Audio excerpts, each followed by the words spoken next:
Raden Esula menang.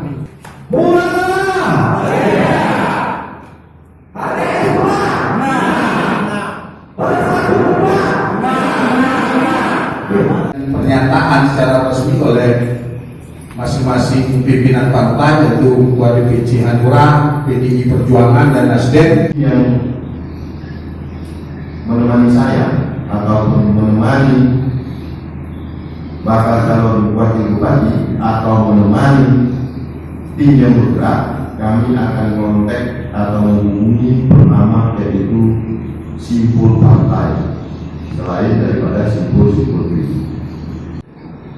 Wartawan yang sempat hadir hari ini ada dari Sumet, dari Tribun, dan dari Rudi dan lain-lain. Anggota DPRD Kabupaten Musirawas Utara dari fraksi PDI, yaitu di sini Adinda Yudi Nasdem.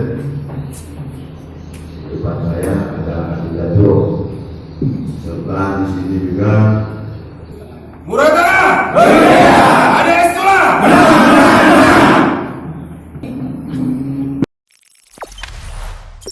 Jangan lupa subscribe, share, komen, dan like ya.